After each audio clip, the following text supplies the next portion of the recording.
구약성경 출애굽기 34장 10절 말씀 보시겠습니다.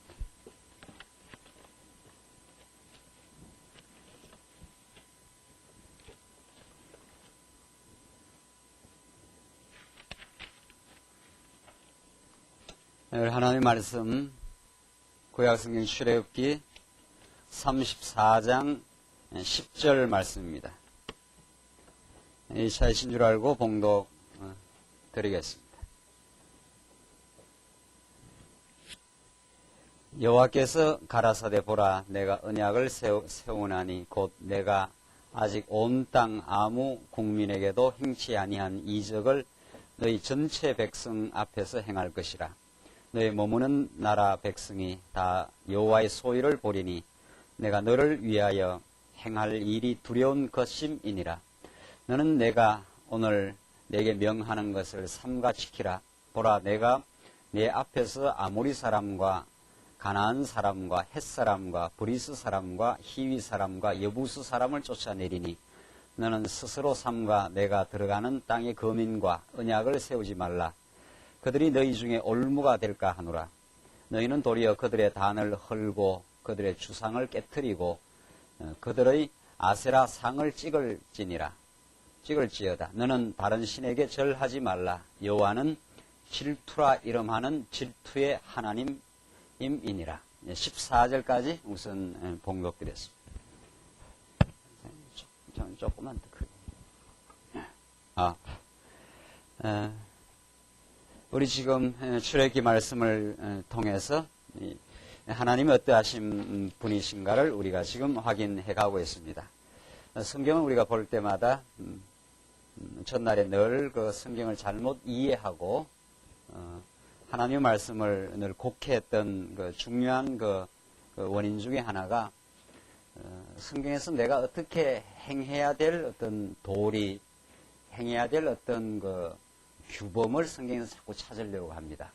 오늘 출애굽기 말씀을 통해서 나는 어떤 일을 행해야 되겠구나. 어떤 것을 하나님께서 내한테 하라고 하시는가. 이런 식으로 자꾸 성경을 세상에서의 그 규범적이고 도덕적인 말씀으로 성경을 무수히 상고해왔고 또 그렇게 교사들이 그 성경을 설교하기도 합니다. 그러나 우리는 성경 창세기부터 계시록까지 어떤 성경 어디를 보더라도 하나님은 어떠하신 분인가? 하나님 참으로 역사를 지배하시는 그 전능자이신가? 하나님 정말 그 영원히 살아계시고 지금도 살아서 역사하시는 분이신가? 그 하나님이 도대체 어떠한 그 능력과 어떠한 자비를 갖고 계시는 분, 자비하심을 가지고 계시는가? 이런 그 하나님에 대한 그 무한한 그 하나님의 능력과 자비에 대한 하나님 그 지식에 대한 그 갈망, 또 하나님 그 스스로를 우리에게 그 보여주고자 하는데 성경의 기본적인 그 목적이 있습니다. 우리 출애굽기 말씀도 그런 그 성경의 그 자기 계시라고 하는 하나님을 소개하고 드러내고 그의 영원히 살아 있음을 그 입증하는 그 하나님의 그 당신의 진리를 우리가 지금 상고하기를 그렇게 소원하고 이 말씀을 보는 겁니다. 우리 삶 속에서도 늘 그 범하는 그 어리석음과 그 실수가 그러한데 그렇게 하나님이 자기를 계시하는 말씀이라고 이렇게 하지만은 언제나 그 우리가 놓치기 쉽고 그 실수하는 것은 성경 어떤 부분을 읽을 때마다 그 부분 자체에 그 몰입하고 부분 자체에 우리 생각이 그 제한되는 경우입니다.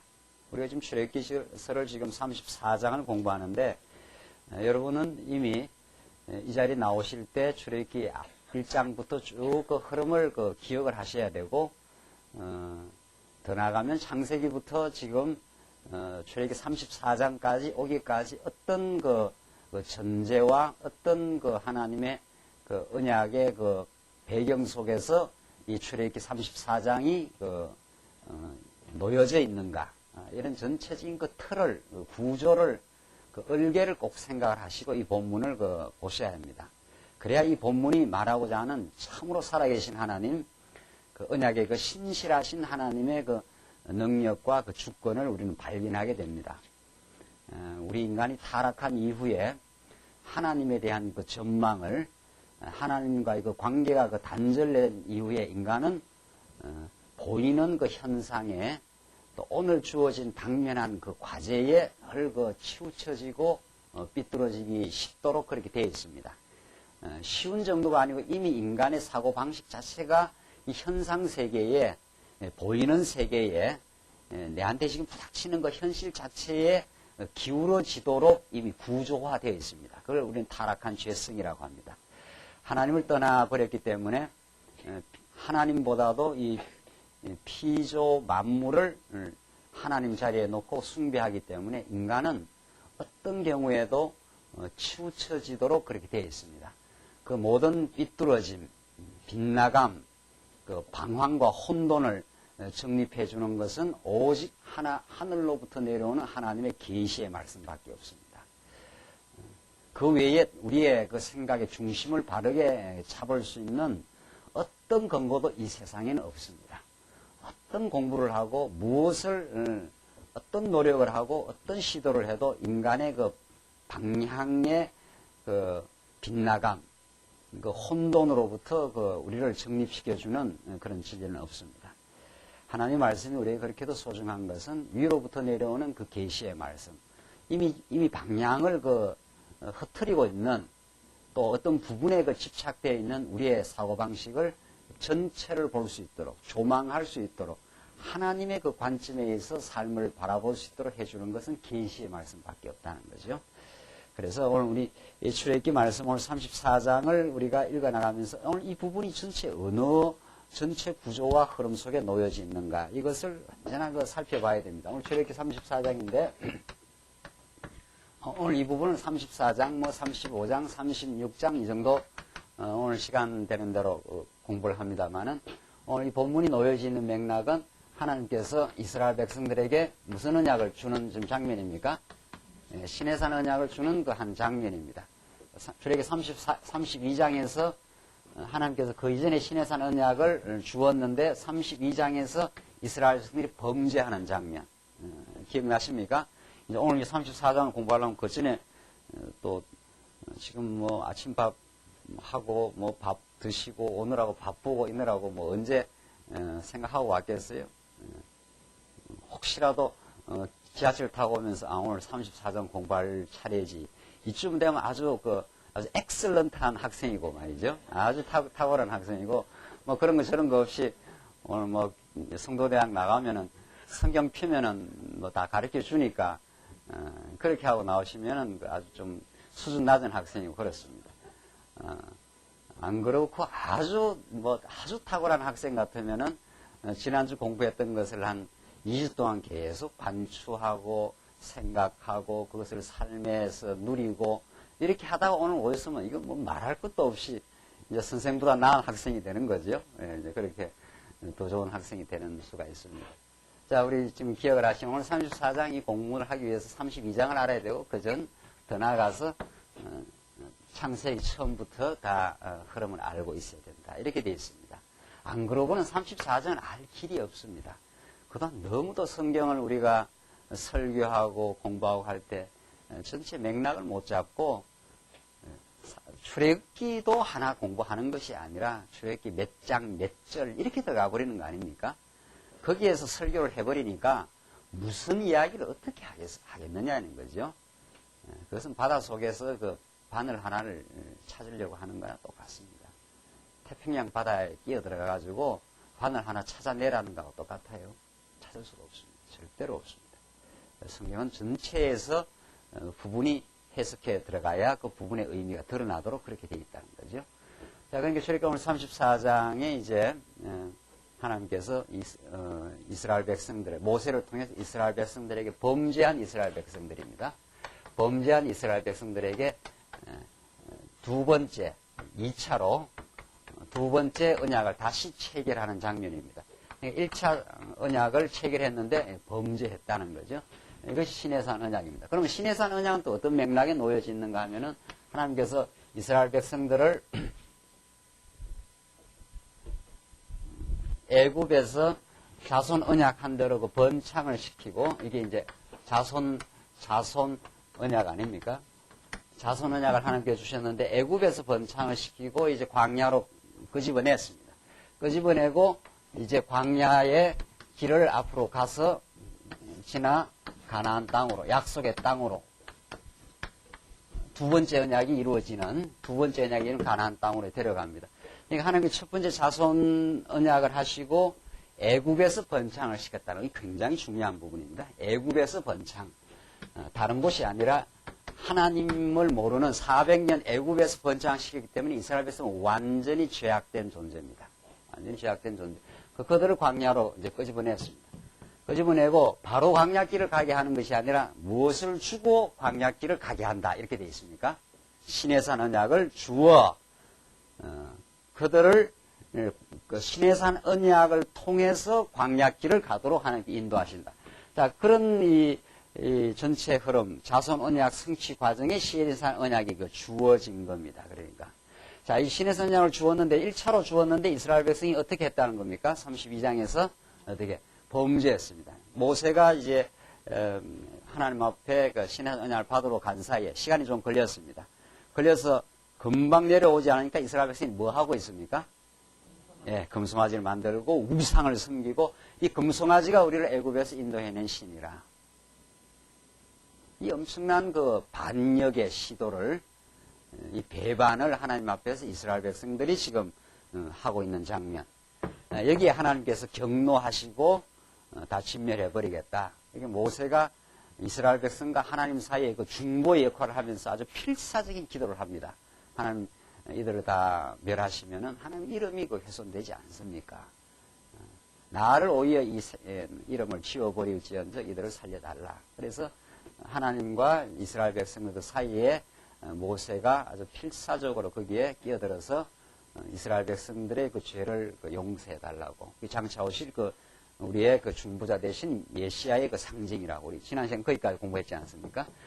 자, 이런 범죄를 거치고 다시 하나님께서 이제 언약을 해주시는 장면이 오늘 본문 34장에 나오는 두 번째 언약, 2차로 언약을 수립하는 장면입니다. 첫 번째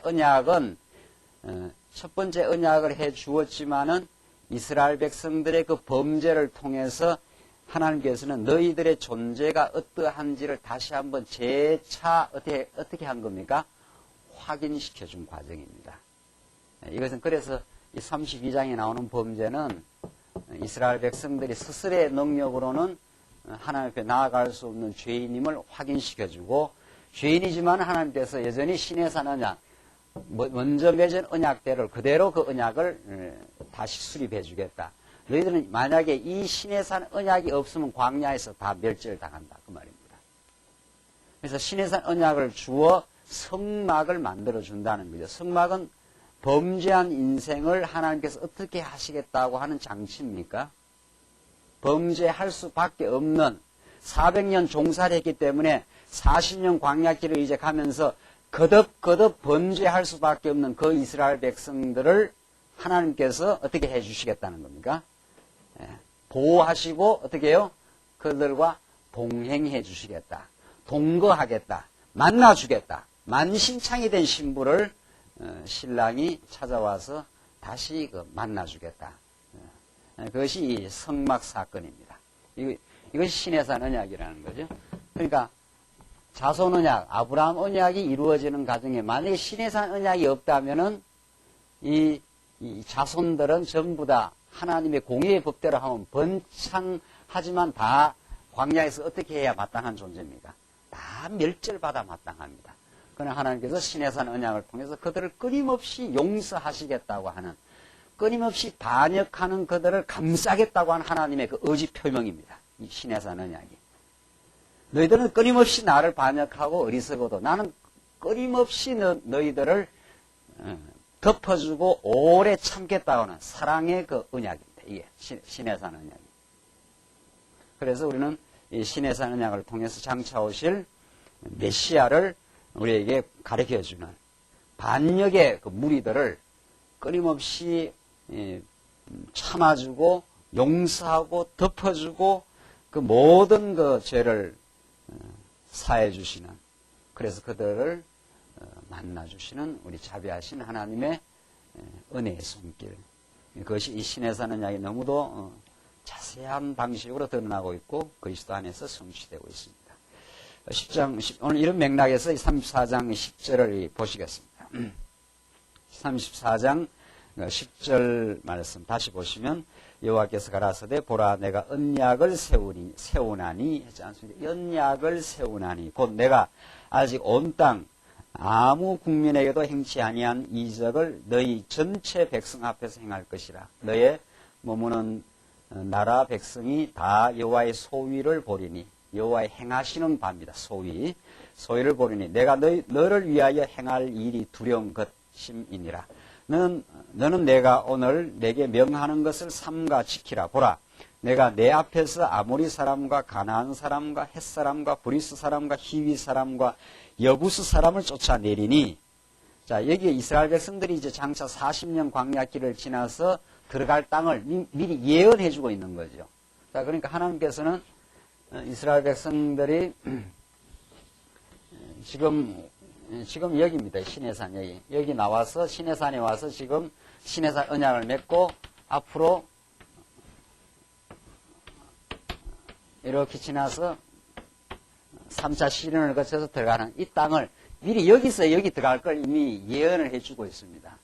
그러니까 이미 이 40년 광야 길은 이미 정한 바고, 여기서 애굽에서 나와서 애굽에서 가지고 있었던 옛 구석들을 이 40년 광야를 거치면서 전부 벗고 새로운 속사람을 입어서 이 가나안 땅에 들어가는 거죠. 그 앞으로 40년은 이게 옛사람을 벗고 새사람을 입는 기간입니다. 여러분과 제가 지금 예수 믿고 천국 가는 날까지 끊임없이 그 작업을 하고 있는 거죠. 우리의 타락되고 어리석은 속성을 하나님께서 자꾸 하나님의 은혜와 사랑으로 벗겨가고 속사람이 하나님을 인정하고 하나님을 깨닫고 하나님께 감사하는 그 속사람의 그 성장 과정입니다. 이게 그 성장을 거쳐서 너희들 반드시 들어간다. 여기 들어가서 전날에 보지 못했던 엄청난 이적을 통해서 헷사람, 브리스 사람, 이 가나안 7족속 있지 않습니까? 그들을 반드시 쫓아낸다.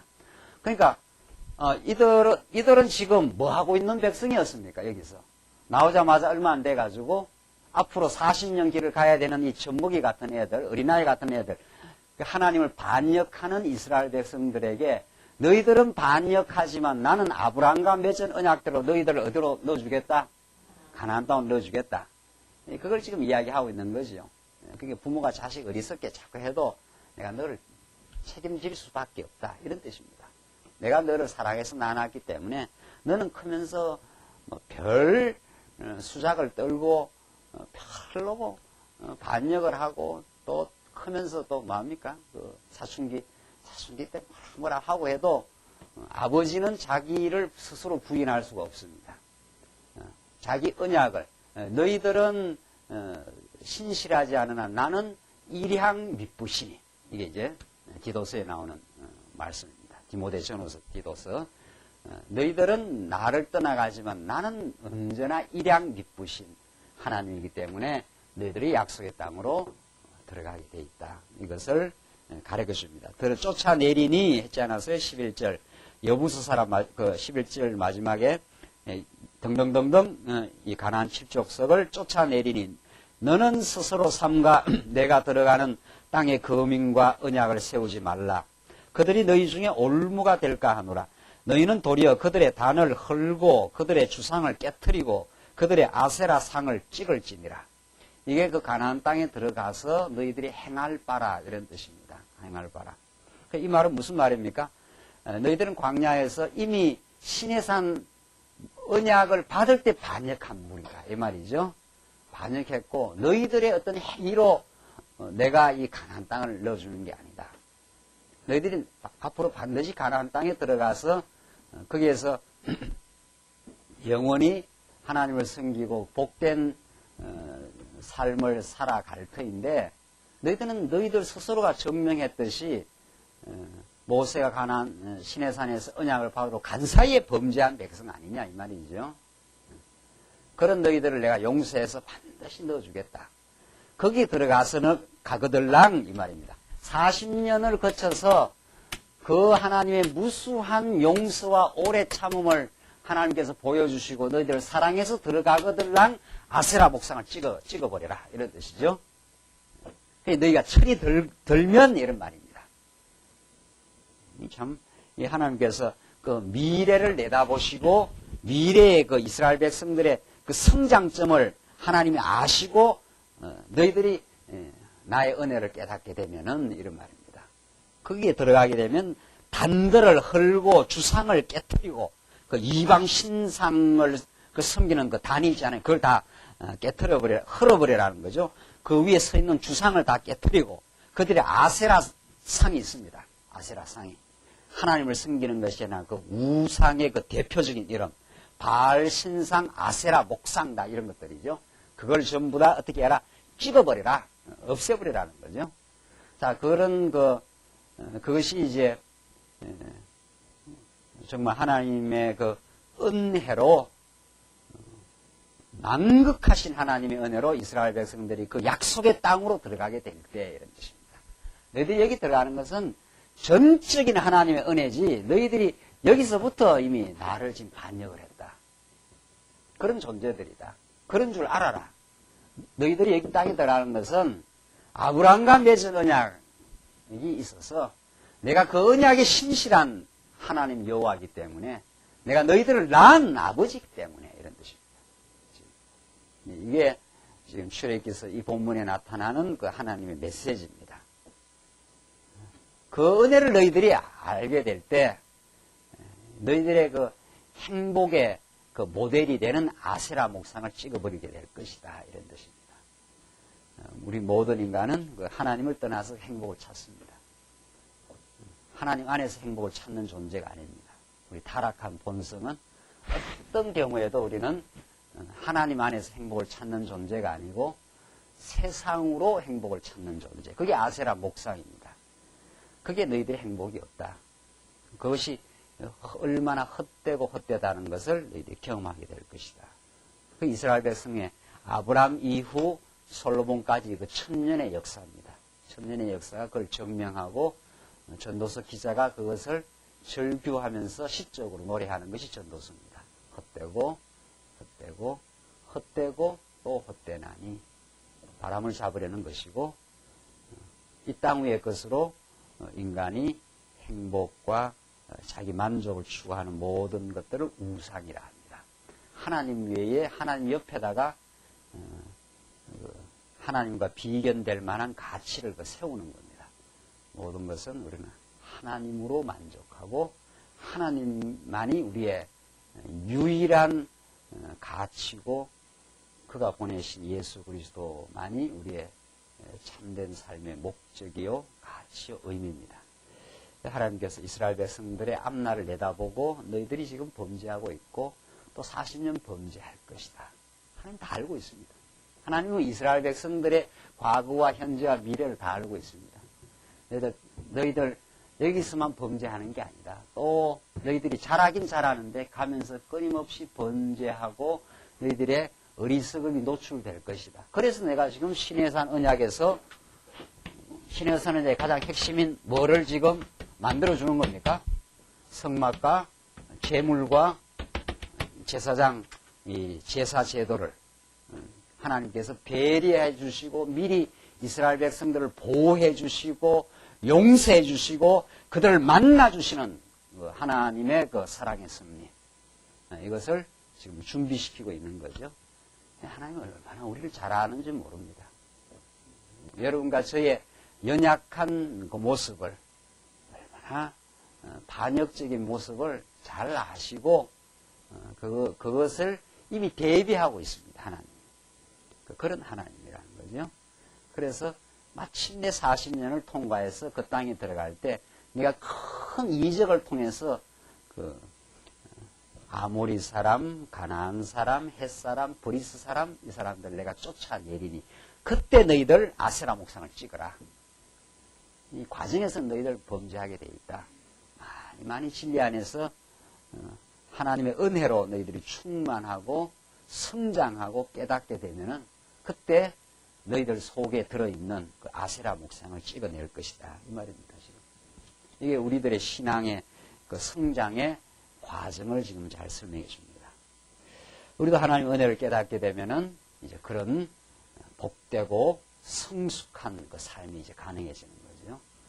우리의 탐욕으로 헐 원망하거나 시기하거나 불평하거나 그게 우리 삶 속에 얼마나 많습니까? 허전해하거나 어딘가 어디에 뭐 기쁜 데가 없는가, 나를 좀 만족시켜주는 대상과 나를 만족시켜주는 환경이 없는가. 이 인간의 공허입니다. 이게 인간의 방황입니다. 하나님께서 태초에 천지를 창조하시니라 천지를 창조해 땅이 공허하고 혼돈하고 흑암이 깊음 위에 있었다고 하나님께서 그런 어둠을 만들어 놓은 거죠. 거기에 빛이 있으라 하시면 빛이 있었고 그 빛이 오면서 충만해지고 질서가 있어집니다. 그리스도를 만나지 않는 영혼은 어떤 것으로도 공허합니다. 채워지지 않습니다. 충만하지 않습니다. 오늘 이 신의 산 언약은 우리를 충만 위에 충만케 하시는, 이 교회는 세상 위에 서 있고 그리스도의 그 은혜와 그리스도의 사랑의 그 감격을 깨달아가는 성도는 세상 위에 있는 존재입니다. 세상 밑에서 세상에 누리지 못해서 갈급하고 공허해하고 허탈해하는 영혼이 아니라 세상 위에 교회가 있다고 해요. 예수를 믿는 성도는 그만큼 충만하고 만족하고 오늘의 삶으로 든든해합니다. 그것이 예수를 믿는 사람이고 그것이 예수 안에 교회의 멤버가 된 그런 긍지 있는 사람인 거죠. 그래서 그런 사람이 그런 복됨과 기쁨을 누리는 사람, 예수를 통한 무한한 하나님의 자비와 경륜과 손길을 느끼고 있는 사람은 드디어 내 마음에 그 탐욕의 우상 아세라 목상을 찍어내는 그런 아주 담대하고 강한 신앙인으로 자라갈 수 있습니다. 그래서 범사에 감사한다는 그 말입니다. 범사에 어떤 일이 있어도 감사하는 그것이 아세라 목상을 찍어나가는 과정이죠. 주상을 흘어버리는, 단을 밀어내버리는, 내 마음속에 담겨있는 단도 있고 주상도 있고 아세라 목상도 있거든요. 그것 때문에 만족이 없어요. 그것 때문에 늘 공허합니다. 언제나 부족합니다. 충만이 없는 거죠. 삶의 의미의 그 충만이. 여러분들 예수를 믿으면 이건 정말 이제 변하는 겁니다. 예수를 제대로 믿으면, 예수를 충만하게 느끼면 그냥 있어도 충만합니다. 무엇을 해야 뭐 기쁘고 즐거운 게 아닙니다. 그냥 하나님의 말씀을 묵상만 해도, 오늘 살아있음만 해도, 오늘 아침에 먹을 것과 입을 것만 있어도 그저 만족하고 행복합니다. 만족하고 행복한 그 깊은 그 영혼의 그 만족의 그 샘물이 내 영혼 속에서 우러나오고 그것으로서 하나님께 감사하는 기도를 드리며 하루하루 살 수 있습니다. 행복이 이 세상에 있지 않습니다. 행복이 예수 안에 있고 오늘 신의 산 언약의 말씀 메시지 안에 들어있습니다. 14절 보시면 너는 다른 신에게 절하지 말라. 여호와는 질투라 이름하는 질투의 하나님이라. 너는 다른 신에게 절하지 말라. 하나님을 예배하지 않는 인생은 세상을 예배하게 돼 있어요. 예배라는 게 그 절하는 거 아닙니까? 어휴, 당신이 나를 행복하게 해줄 수 있습니다. 그 위대한 돈이 나를 행복하게 해줄 수 있습니다. 그 권력이 나를 행복하게, 그 권력 앞에 아부하고 절하고 하지 않아요? 우리 인생이 전부 힘 있는 사람들 앞에, 돈 많은 사람들 앞에, 명예롭고 세상에 파워가 있는 사람들 앞에, 세상 권력 앞에 거기다 절한다는 거 아니에요? 교회는 세상 위에 있어요. 에베소서가 말하는 교회는 이 세상이, 하나님이 세상을 창조하시고 교회가 이 세상 위에 있습니다. 교회 위에 예수 그리스도가 이 모두를 하나님이 통치하시는, 우리가 여기 있습니다. 여기 밑에 들어가 있지 않아요? 그러니까 다른 신에게 절하지 말라는 거, 여기다 절하지 말라. 우리가 영원히 절해야 될, 영원히 예배해야 될, 영원히 경배하고 찬양하고 영광을 돌려야 될 그 하나님 여호와가 살아있지 않느냐. 그럴 너희들이 40년 광야길을 걸어가면서 그 하나님을 배울 것이다. 그 하나님 배우게 될 때 무한한 만족과 행복이 있는데 여호와는 질투라 이름하는 질투의 하나님이라. 이 강렬한 하나님의 사랑의 표현이죠. 그 질투는 그 사랑의 동전의 다른 이면입니다. 그러니까 사랑한다 하면서 질투하지 않으면 그 사랑이 가짜인 거죠. 그렇죠. 내가 남자가 어떤 한 여자를 사랑한다 해놓고 그 여자가 다른 남자한테 눈길을 주고 다른 남자 손을 잡고 데이트하고 있으면 눈에 어떻게 한답니까? 불이 난다는 거죠. 너 죽어 이제 이렇게 되는 거죠. 갔다가는. 그래야 그 사랑하는 거지. 뭐 내가 마음이 넓으니까 넌 딴 남자 손잡고 가도 좋다 이러면 그 사랑 안 하는 거지요. 그 사랑 안 하는 겁니다. 다른 데 갔다 데 죽는다 이런 뜻이죠. 아주 하나님이 아주 독점적인 사랑을 합니다. 우리를. 다른 데 절대로 뺏기지 않습니다. 우리가 이 세상에다 눈길을 주고 세상에다 아부를 하고 세상에다가 절을 하고 하면은 하나님이 이제 불이 눈에 그걸 뭐라 그래요? 이 표현을 아주 해야 되겠는데 눈에 아주 불이 튀는 거죠. 그래서 우리의 삶의 모든 사랑의 징계, 삶의 때로는 찾아오는 공고는 하나님의 질투하시는 하나님의 간섭입니다. 특별한 간섭입니다.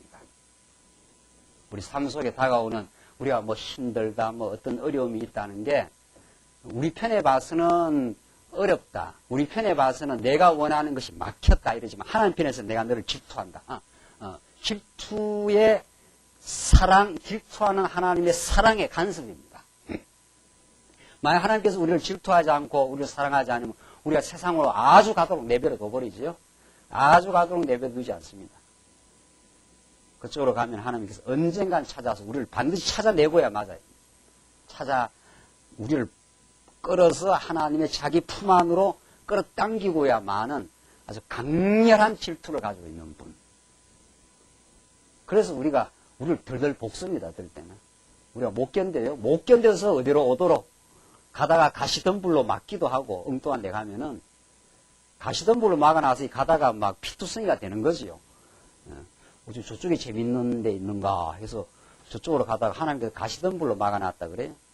가시덤불로 막아놨으니 가다가 완전히 가시덤불에 치여가지고 온통 피투성이가 돼가지고 갈 데가 없어가지고 이제 옵니다. 이쪽으로. 그렇게 되죠. 하나님의 아주 절묘한 사랑의 간섭입니다. 하나님의 그 독점적이고 아주 질투에 불타는 그런 사랑 속에 우리가 들어있기 때문에 그래서 우리가 고달플 때가 많습니다. 우리 뜻대로 잘 안 됩니다. 하나님이 간섭하신다 이런 뜻이죠. 만약에 하나님이 간섭하지 않으면 우리는 아주 가게 됩니다. 아주 세상에서 아주 가게 되는 거죠.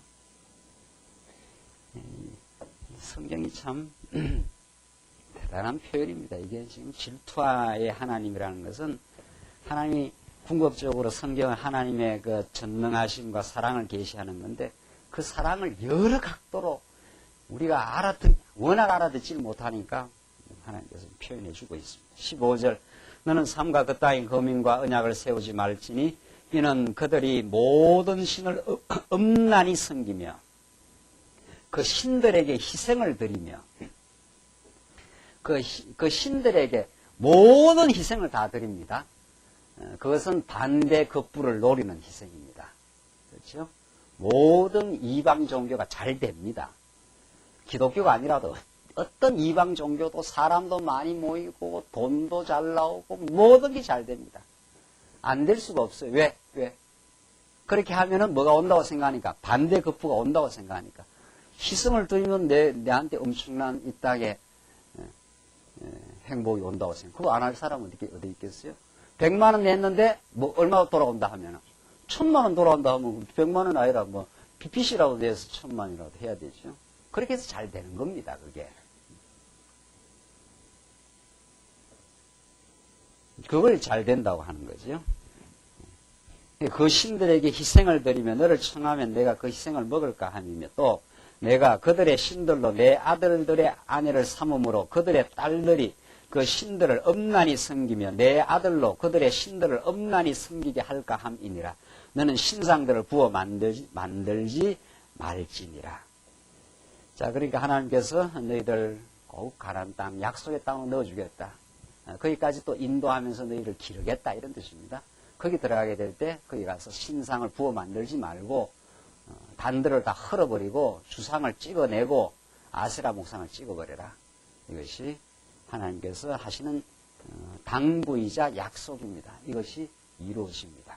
들어가서 하나님께서 우리를 하여금 참으로 하나님의 풍성한 은혜 가운데 거하고 충만하게 느끼게 되고 하나님의 말씀을 통해서 우리가 감사하게 되면은 우리의 그 우상 숭배, 우리 마음속에 들어있는 그 탐욕, 그것을 우리는 찍어내는 그 탐욕에 이제 이끌리지 아니하는 예수 한 분으로 만족하니까 오늘 살아있음이 너무도 행복하고 황홀하니까 오늘 아침 식사할 수 있고 또 입을 옷이 있고 또 건강하니까 또 어제 지난밤도 편히 잤으니까 더 그렇게 복잡하지 않습니다. 인생. 여러분도 오늘 저녁에 하나님 불러가실지 모릅니다. 복잡하게 미래 걱정 땡겨 하지 마시고 이제 하나님을 바르게 알면 오늘 아주 소박하고 아주 복된 신령함을 누립니다. 진리를 깨달으면 그저 그렇게 감사하고 그렇게 사는 겁니다. 예수 믿는 거는 이렇게 복잡하고 힘들지 않습니다. 예수를 우리가 제대로 믿으면 그것이 아세라 목상을 지금 찍어내고 있는 과정입니다. 탐욕이 나를 끊임없이 불만과 불만족으로 끌고 가거든요. 공으로. 탐욕이 나를 끌어가니까 더 잘해야 되겠다는 거죠. 이걸로는 안 되겠다는 거죠. 남편도 내 마음에 안 들어. 돈도 부족해. 자식도 공부가 잘 안 돼. 다 그런 거 아닙니까? 그게 너무 그 밑에 탐욕이 들어있어 그럽니다. 이만하면 좋은 남편, 이만하면은 아이 건강하고, 이만하면 먹고 살만하고, 그 하나님의 관점, 계시의 말씀을 들으면 모든 게 다 평안해집니다. 이 혁명도 이런 혁명이 없어요. 여러분들 아침에 어떻게 생각하고 나오셨습니까? 이 말씀 들으면 그렇게 변한다는 거죠. 그러니까 이 말씀은 아주 내면에 아주 치열한 싸움을 지금 하고 있습니다. 그 탐욕이 우리를 물고 들어오고 우리를 불만하게 하고 하는 그것을 우리는 그 정체를 밝혀내고 이게 아세라 목상이구나 하면서 찍어내는 거죠. 그게 평안이 있습니다. 하나님께서 그렇게 이 약속하시고 이 명령하신 대로 하나님이 성령을 보내서 우리에게 지금 해가신다는 신약적으로 해석하면 그렇습니다.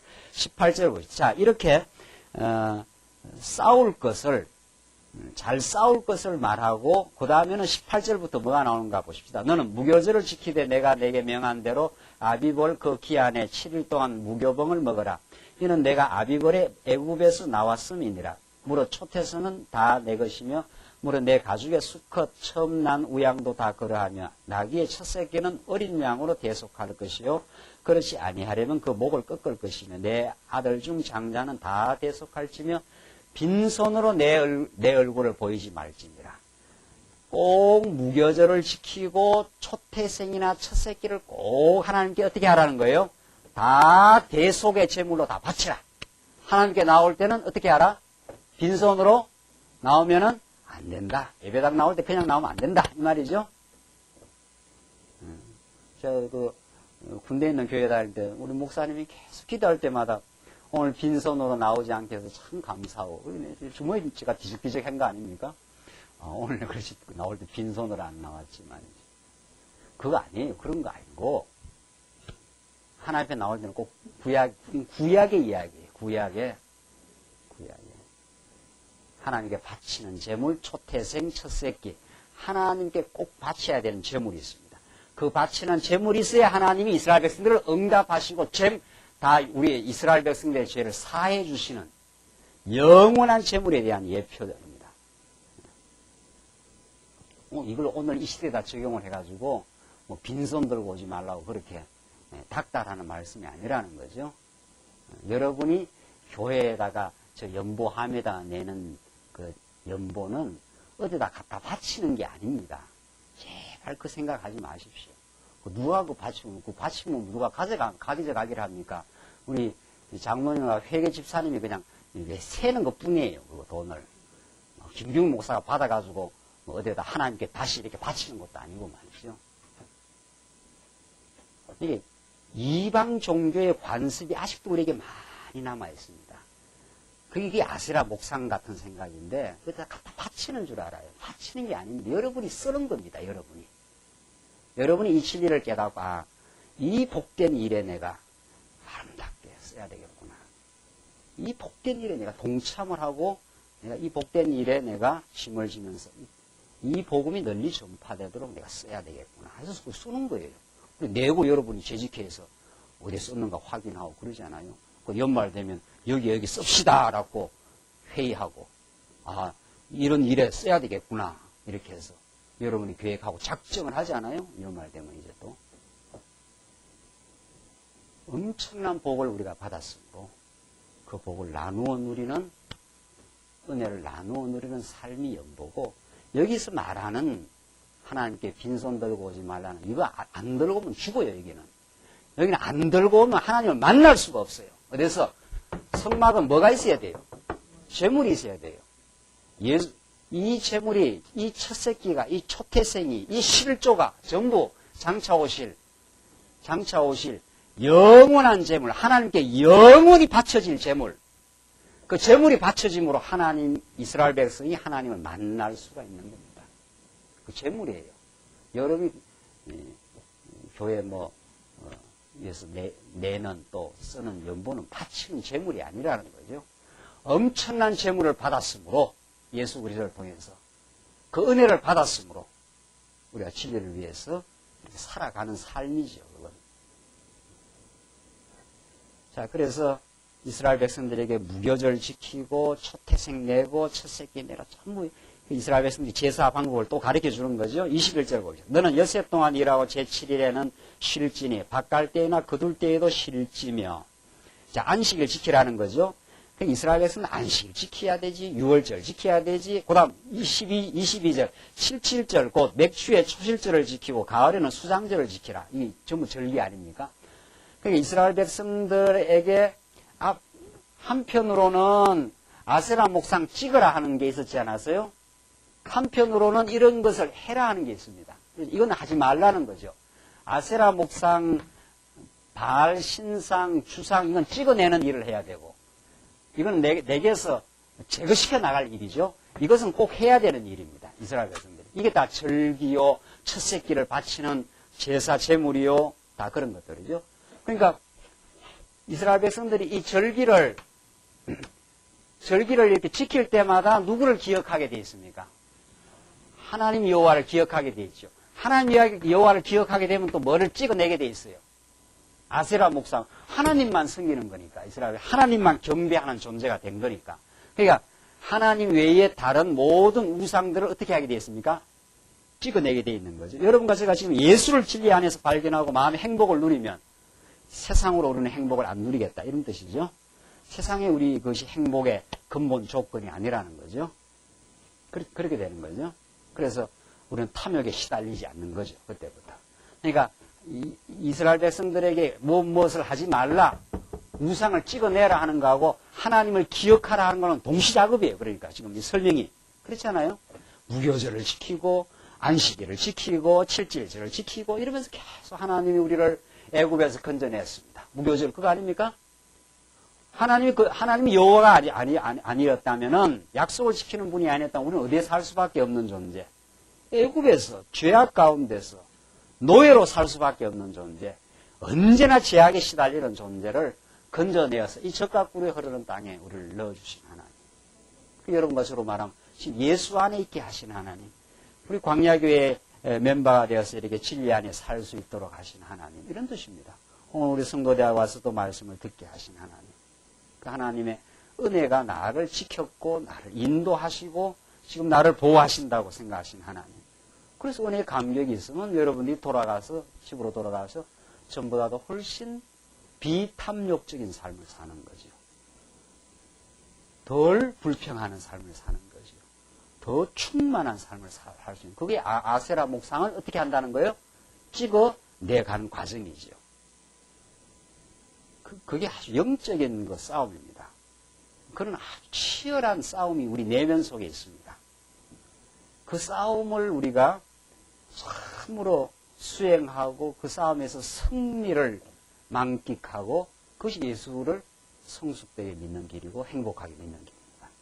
그 예수를 바르게 믿고 진리를 깨달으면 오늘 이스라엘 백성들에게는 무교절을 지키고 초태성을 바치고 첫세기를 바치고 칠칠절을 지키고 수장절을 지키는 이 모든 절기들이 우리는 그 모든 절기를 이루신 우리를 죄악에서 구원하신 유월절 대신 예수 그리스도를 우리가 깨닫고 우리의 첫 제물이 되신 예수 그리스도를 우리가 정말 예수를 통해서 하나님의 은혜를 느끼고 70절 예수가 우리의 첫 부활의 첫 열매가 되시고 예수가 아니면 우리가 열매 없는 삶이에요. 부활이 아니면 우리는 쭉쭉이 같은 삶이에요. 예수가 없으면. 그 이스라엘에서는 77절 지키면서 그 첫 열매를 하나님께 드리는 날이거든요. 그 열매 있는 결실 있는 너희가 나를 떠나서는 아무것도 어떻게 해요? 할 수 없다. 이 포도나무 비유예요. 나를 떠나서는 어떤 열매도 맺히지 않는다. 너희가 지금 과거에 맺었던 열매는 정말 악의 열매다.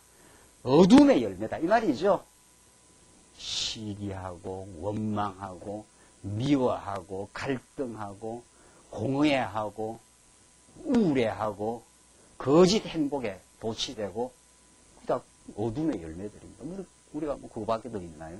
우리 인생이 살아왔던 게 예수 안에 오면 주렁주렁 탐스러운 열매가 맺혀 사랑하고 오래 참고 소망에 벅차고 하나님의 살아계심으로 의미 충만하고 나이가 드는 것이 우울하지 않고 이제 하나님 앞으로 더 가고 있다는 확실하고 뚜렷한 소망에 벅차고 그게 예수 믿는 겁니다. 그래서 77절을 이스라엘 백성들이 지키면서 첫 열매 대신 예수 그리스도를 첫 열매 대신 첫 열매를 바친 건데 그것이 장차 오실 누구를 바라보고 예수가 십자가에 죽으시고 어떻게 하심으로 사망 권세를 해치고 어떻게 하심으로 부활하심으로 첫 열매 되심으로 그 부활의 주를 우리가 깨달음으로 우리도 어떻게 삶의 열매가 맺히는 거죠. 부활은 생명이요, 그 약동이요, 활력이요, 우리의 기쁨이요 그렇습니다. 그 예수님은 2000년 전에 부활하셨을 뿐 아니라 그 부활의 생명력을 지금도 말씀을 통해서 우리를 하여금 주시고 있는 거죠. 그렇죠. 그러니까 이스라엘 백성들만 77절을 지키는 게 아니라 영적인 77절을 우리도 어떻게 하고 있습니까? 예수로 말미암아 어떻게 해요? 지키고 있는 거죠. 부활의 소망을 우리가 가지는 거니까. 그리고 가을에는 뭘 하라고요? 22절 가을에는 어떻게 해요? 수장절을 지키라 했지 않았어요? 이건 모든 곡식을 이제 예수님 오셔서 이 땅에 하나님의 택한 백성들을 전부 다 완전히 다 거두는 날입니다. 그래서 하나님께 그 바쳐드리는 날 예수님 오셔서 우리의 모든 택한 백성들을 불러 영원한 천국으로 돌입하게 하는 그 날이 수장절이에요. 그 날이 이제 기다리고 있는 거예요. 23절 너희 모든 남자는 매년 3번씩 주 여호와 이스라엘의 하나님 앞에 보일지라. 또 그뿐 아니라 매년 3번씩 또 하나님 앞에 나타나고 24절 내가 열방을 내 앞에서 쫓아내고 내 지경을 넓히리니 내가 매년 3번씩 여호와 너희 하나님께 보이러 올 때에 아무 사람도 내 땅을 탐내어 엿보지 못하리라. 25절 너는 내 희생의 피를 유교병과 함께 드리지 말며 유월절 희생을 아침까지 두지 말지며 너의 토지 소산에 처음 익은 것을 가져다가 언제나 처음 익은 것을 가져다가 너희 하나님 여호와의 전에 어떻게 해요? 드릴지며 이스라엘 백성들이 그 재물을 다 드리는 거예요. 그것이 바로 첫 재물 되시는 첫 열매 되시는 예수 그리스도라고 우리가 누차 지금 설명했지 않습니까? 너는 염소 새끼를 그 어미의 젖으로 삼지 말지니라. 27절. 27절부터 이제 여기까지가 26절 여기까지가 이제 하나님께서 모세를 이제 불러서 범죄한 이스라엘 백성들을 이제 불러가지고 모세에게 앞에서 나온 그 언약의 말씀 아주 압축해서 말씀을 드린 거죠. 너희들 내가 약속대로 아브라함과 맺은 약속대로 너희들 가나안 땅에 꼭 들어간다. 그들을 다 쫓아내 보내주겠다. 거기 들어가서는 아세라 목상 주상 다 흘어버려라. 또 거기 들어가서 절기도 꼭 지켜라. 나를 기억해라. 나를 기억하면 너희들이 참 행복할 것이다. 내가 너희들을 약속의 땅으로 인도해 준 여호와 하나님이다. 그러니까 자비가 많은 그 앞에서 모세에게 하나님께서 모세 앞에 당신의 이름을 반포했다 그러지 않았어요? 우리 지난 시간 자비롭고 은혜롭고 노하기를 더디하시고 인자와 진실이 많은 하나님이로다. 그 34장 6절에 나오는 말씀. 그 하나님이 이런 자비를 내가 절기를 통해서 너희 시내산 언약의 그 자상한 그 언약의 내용들입니다. 이게 절기 지키라, 첫 새끼 가져오라. 이 모든 것들이 여호와 하나님을 너희가 기억하게 되는 방편들이다. 그걸 너희들 절기를 지키면서 내가 얼마나 자비롭고 정말 노하기를 더디하는 오래 참으시는 여호와 하나님인 줄 너희들 기억나며 거기 들어가서 참 행복하게 살아라. 그 말입니다. 내가 그들을 다 쫓아내 보내주겠다. 그 말이죠. 이스라엘 백성은 이 약속 그대로 이루어져서 마침내 40년을 지나서 가나안 땅으로 입성하고 여호수아를 따라서 그 땅에서 절기 지키면서 하나님을 기억하면서 그 찬양하고 행복하게 그렇게 하나님 그들을 인도해 가시면 우리 후대 역사에서 여호수아 사사기 그 후대 역사에서 그걸 우리는 알 수 있는 거죠. 특히 여호수아서 말씀을 통해서. 자, 그래서 27절부터는 이제 이런 그 하나님께서 언약을 해서 그걸 점거판에 기록해갖고 딱 기록해가지고 그 점거판에다 이 언약의 말씀을 기록해서 딱 전달해 줍니다. 하나님은 확실하고 분명해요. 하나님은 뭐 허리멍텅하지 않아요. 일을 하는 데 있어서. 예. 우리 하나님 얼마나 그 치밀하고 자상한지 모릅니다. 자, 당신이 한 사랑의 언약을 점거판에다 꼭 기록해가지고 손에다가 꼭 쥐어주는 거죠. 우리 애들 학교 보낼 때 말이죠. 부모가, 엄마가 말이죠. 손에다가 뭡니까? 도시락 보따리, 도시락 보따리, 요새는 도시락 보따리 아니니까 신발 주머니 같은 거 다 손에 쥐어주고 꼭 해서 자상하게 잊어버리지 않도록 꼭 해서 그렇게 해주듯이 하나님 그런 분입니다. 여러분과 저의 인생을 그렇게 자상하고 치밀하게 하나님께서 보호하시고 깨달을 수 있도록 인도하시는 분. 27절 보세요. 여호와께서 모세에게 이르시되 너는 이 말들을 기록하라. 내가 이 말들의 뜻대로 너와 이스라엘과 언약을 세웠음이니라 하시니라. 그렇죠? 이 시내산 언약, 두 번째 수립하는 언약. 이 성경은 언약을 떠나서는 성경 어떻게 해요? 한 귀절도 해석 안 됩니다. 언약에 신실하신 하나님, 언약에 당신이 언약을 맺었기 때문에 이스라엘 백성들이 범죄도 그대로 지켜줘요. 도무지 성경에서 우리가 지금 그렇게 무수하게 강조하고 또 실제로 확인하는 이 언약의 말씀을 떠나서는 어떻게 하나님을 우리가 알 수 있겠느냐는 거죠. 그러니까 그 하나님 증거 안 되니까 전부 내가 잘해야 되는 하나님입니다. 내가 잘해야 하나님의 복을 이끌어낼 수 있다고 생각하는 거죠. 그 무속신앙 말이죠. 인과응보신앙. 내가 한 대로 하나님께 주신다는 것. 그러면 열심히 내는 거예요. 그 허탄한 열심. 그렇게 해야 가짜 열심이 나오는 거죠. 우리의 그 진정한 열심, 하나님의 그 마음의 평화로부터 우러나오는 참된 그 행복과 기쁨에 따른 진지한 우리 사랑의 수고는 이 언약의 말씀을 깨달아야 되죠. 하나님이 너와 이스라엘과 언약을 세웠음이니라. 하나님께서 하시는 말씀이에요. 이 언약대로 너희들이 살아난다. 너 그렇게 무수히 범죄해도 내가 이 시내산에서 맺은 이 언약 때문에 너희들을 또 용서하고 또 용서하고 또 용서해서 내가 데려갈 것이다. 그 말이죠. 그러니까 제자들이 예수님한테 몇 번이나 용서해야 될까요? 그러니까 뭐라 그럽니까? 70번에 어떻게 해요? 7번씩. 7번에 어떻게 해요? 70번씩. 그 7 곱하기 70이니까 77이 어때? 얼마입니까? 490번. 그 490번이 아니라 어떻게 하라는 거예요? 무한히 용서하시는 하나님입니다. 자기 이름을 걸고 맹세했기 때문에 무한히 용서하시고 끝끝내 지키시는 거 신실하신 하나님. 그래서 하나님 믿을만한 거예요. 하나님 참으로 믿을만해요. 그 마음 푹 놔도 돼요. 마음을 푹 놓고 편안해도 됩니다. 그 편안할 권리가 있습니다. 우리는 누구기 때문에. 자녀이기 때문에. 자녀는 학교 가서 공부를 꼬랑지를 해도 집에 와서 뭐 내놔라 할 권한이 있습니까? 예? 밥 내놔라고 하는 권한이 있어요. 밥 내놔라 하는 권한이 당당히 있어요. 밥 안 내놓으면 나 죽어버릴 거야 할 권한도 있는 거예요. 아버지한테, 엄마한테 대들 권한이 있는 거예요. 꼼짝 못해요, 엄마, 아버지. 나가서 밥 안 주면 나가버립니다. 이러면 뭐 꼼짝 못 하는 거지. 자식은 그렇게 당당한 겁니다. 자식은 아버지 앞에. 종은 빌빌빌빌 되는 게 종이에요. 종은. 주인이 박대하고 내쫓아버릴까 싶어서. 그게 옛날에 그 죄악된 삶, 죄악의 종로로 하는 삶, 그런 뜻이죠. 그 아들은 당당해요. 당당하고 나중에 아주 철이 듭니다. 그건 어릴 때 밥 내놔라 그러지, 나중에는 우리 엄마 아버지가 너무도 나를 사랑했구나. 그렇게 되니까, 아주 철이 드는 거죠. 내가 이렇게 시원찮고 어리석었는데도, 우리 부모님이 나를 변함없이 사랑했구나.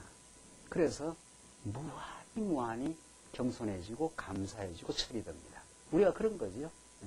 우리가 지금 신앙이 아주 철없는 자식 비슷한지도 몰라요.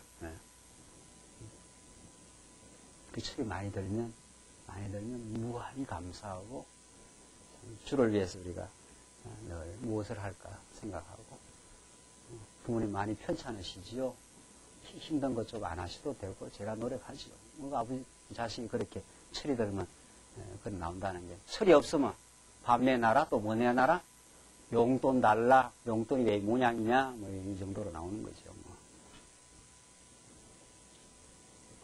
다 우리가 지금 그렇게 하나님께 성장하고 있습니다. 사실 하나님이 언약을 세웠다는 거 정말 하나님의 그 아버지 되심 신실한 여호와 되심의 표징입니다. 28절 모세가 여호와와 함께 40일 40야를 거기 있으면서 떡도 먹지 아니하였고 물도 마시지 아니하였으며 여호와께서 언약의 말씀 곧 10개를 그 판들에 기록하셨더라. 모세가 그 증거의 두 판을 자기 손에 들고 시내산에서 내려오니 그 산에서 내려올 때에 모세는 자기가 여호와와 말씀하셨음을 인하여 자기 거풀에 광채가 나나 깨닫지 못하였더라. 아론과 온 이스라엘 자손이 모세를 볼 때 모세의 얼굴 거풀에 광채남을 보고 그에게 가까이 하기를 두려워하더니 모세는 특별한 직위라 그랬죠. 하나님과 이스라엘 백성 사이를 중보하는 특별한 직위입니다. 특별한 직위. 이스라엘 백성과 같은 반열이 아닙니다. 모세는. 그러니까 모세는 하나님의 영광을 하나님의 말씀을 직접 이제 받은 사람 아니에요. 그러니까 얼굴에 뭐가 드러나요? 광채. 이 구약적 표현입니다. 구약적. 예수 그리스도는 하나님의 영광의 뭡니까? 광채시라. 중보자이기 때문에 그렇습니다. 그래서 이 모세의 역할이 얼마나 지금 이 부분에서 중요한 그 복음의 메시지인지 모릅니다. 조금 쉬었다가 하시죠.